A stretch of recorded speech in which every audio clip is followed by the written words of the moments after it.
Hello, fellow human. This is day 27 of my 30-day Talk to Camera challenge. Today I'm talking about my proudest achievement, which is earning my PMP credential. For those of you who don't know, the PMP is the global gold standard credential for project management professionals, and it's issued by the most widely recognized organization for the discipline of project management. That's the Project Management Institute. The reason this was my proudest achievement is because it took me a long time to do, from the day I decided that that was the credential I was going to go after, to the boot camp that prepared me for the material. So much studying, hundreds of hours easily, listening to multiple courses and podcasts and things of that nature. Finally taking the test in a very difficult time, earning it with very high aspirations for myself, which I achieved. This opened the door to professional opportunities that would not have been possible otherwise. I'm really passionate about the discipline, and this sets me apart from many of the folks who work as project managers. And I think it sets me up for success because it's not industry dependent. That is to say, project management is necessary across nearly all industries. And so there's a little bit of future proofing and security there. Definitely my proudest achievement. Let me talk a little bit about all those pieces. I talked in a video, I can't remember which one it was, about the impetus to earn my PMP. It was a bit of inspiration my friend gave me. And when I decided to do that, it was late 2019. I learned about it, signed up for the course, the boot camp. Then, of course, I did, cool. I went to a little kid on a motorized bike there. Awesome. It was early February of 2020 that I attended the boot camp. It was 4 8-hour days, Saturday, Sunday, because I did it while I was working, of course. And at the conclusion of the boot camp, the best advice from the instructor was take 6 to 8 weeks to really go heads down, study hard, knock out the exam before all these things that you learned during the boot camp evaporate. And that was my plan. I was going to give myself 8 weeks to study. Again, I had very high aspirations for myself. I was going to take the CAPM exam first, and then after I passed that and earned that, then I was going to go for the senior credential, which is the PMP. That was a choice that I made deliberately, and I've talked about that in a different video as well. So I was studying, and I had my plan, my study plan, and then we started hearing rumblings about a novel respiratory virus. I don't need to tell everybody how that turned out, but by the end of March, early April of 2020, things weren't looking great. There's a lot of confusion, a lot of chaos, a lot of fear, and our world changed significantly. My exam was to be taken at a Pearson testing center, and out of safety measures for the public health, they shut down all their in-person testing facilities. And I don't think PMI had really worked out how to move all of that demand from in-person testing to their virtual testing approach.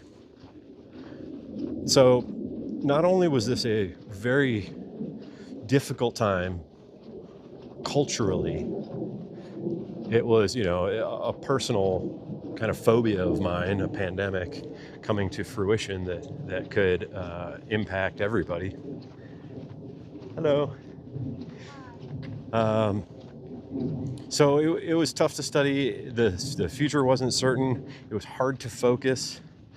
Not only that, but there was the tumultuous change in working behaviors for all of us who had been 5 days a week in the office, and now we were sent home to 100% work from home. All the challenges that transition posed, and of course, again, all the general anxiety and fear about being in public. Wiping down groceries for a little bit before we figured out that is maybe not the best use of our energy, and dealing with all the stresses of it. It made it really, really tough. By the time things had smoothed out a little bit that summer, June, July, I would say it was July, I was getting ready to pick back up the studying. I believe PMI had ironed out the wrinkles in all of the online testing demand. So I was getting ready to, set my date to take the test in home, online. There's a bunch of requirements that come with that too. So it wasn't really easy, but it was a way to take the test. And then my mom, who had been battling cancer for a number of years, took a turn. And it became clear that I needed to go and visit her while I could. And even though the story was becoming more clear, that it seemed like it was going to be big and impactful and a global thing, but maybe not as bad as it appeared it could have been from the early news that was coming out of China and Italy, and real grim scenes there. But, safety protocols had been put in place, et cetera, et cetera. But I still didn't want to travel across the country to visit my sick, dying mom and my elderly dad and potentially expose them to whatever. It was just a very stressful thing, but I had to go and visit. It made it difficult to focus. It made it difficult for me to study. I put it off, went and visited my folks. It was only a handful of months later that she passed away, and so you had to try to do the funeral in COVID times. I think it was August of 2020. After, processing her death and going to the funeral and all that, it was finally the December of 2020 when I took my CAPM exam. I achieved the benchmarks I set for myself, which was the highest standard possible. And I was really happy. I decided to take a couple weeks to sit on my hands, rest on my laurels, so to speak, before starting to study for the PMP. The next year, I overstudied for that as well, over-prepared. That was my methodology. Again, very high aspirations for myself. In the lead up during that year of 2021, my oldest brother got sick with the same cancer that killed my mom, a genetic thing. So that brought up all kinds of anxieties that I had to deal with. Again, working full time, difficult to find a whole lot of time to study and focus when all these other things are going on. Had to put my dog to sleep. I mean, it was a really rough couple of years to try to accomplish this thing that required a lot of focus and is known to be a very, very difficult professional test when I took it. But I did, signed up, earned the exam. Earned my credential. I reached the marks that I had set for myself, the goals, and felt really great about it. What this did was I became the only PMP at the company I was working for, which was a design firm. That's all we did was projects. So I was already a working project manager and program manager. But I finally earned that credential. I was the only one in the company to do so. That quelled a lot of the questions about my qualifications, since I was neither an architect nor an engineer. But it also put me into a different peer group as far as my discipline goes. And it put me into a different compensation band if I was going to live up to the earning potentials that my experience and now my new pair of gold standard credentials would earn me.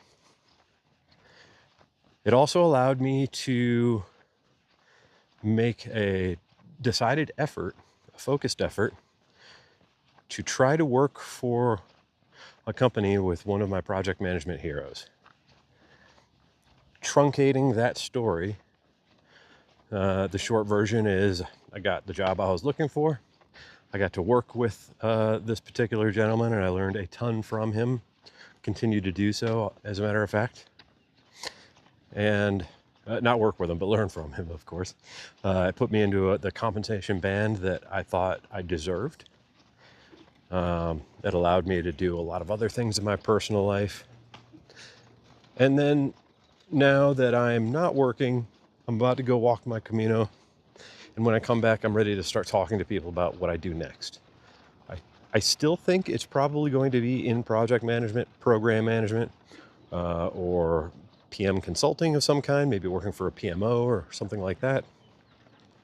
I'm a real nerd when it comes to project management. I love it. It invigorates me. I like having a new thing every day, new challenges to solve, new opportunities to take advantage of, new clients to make happy because you deliver something that they need and value. And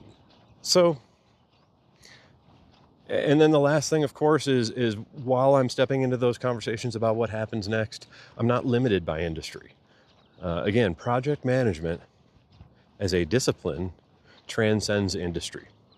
And for some projects and some companies, some type of work, it can be argued that a project manager should have a deep technical knowledge of the projects that they're managing in the industry that those projects are going to be delivered.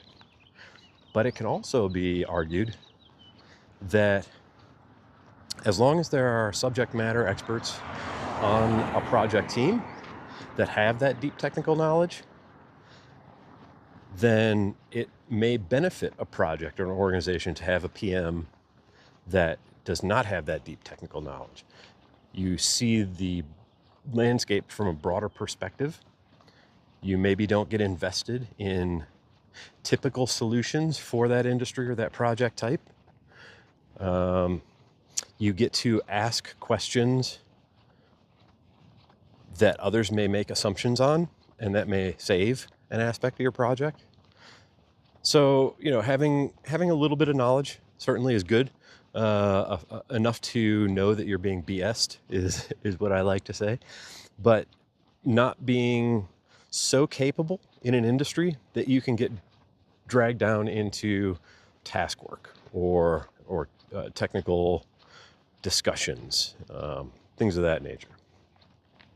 It also allows you to be a little bit of a more neutral party, allowing you to focus on communications and alignment between stakeholders, project teams, and make sure that everybody is clear on the value of what you're delivering.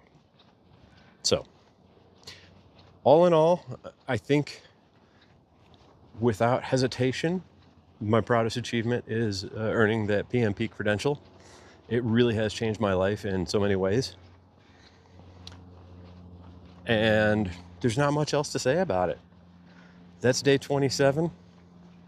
I leave in 8 days, 9 days, 8.5 for Madrid. And then I make my way to southern France to start my Camino. I'm feeling prepared, but not quite ready. I'm feeling excited, but a little bit apprehensive. I've just got all these complicated feelings, and I know all I need to do is put on my backpack, show up, start walking. The rest will kind of sort itself out along the way, and I'm really looking forward to that. That's day 27. We'll see y'all tomorrow for day 28, I hope. Ciao.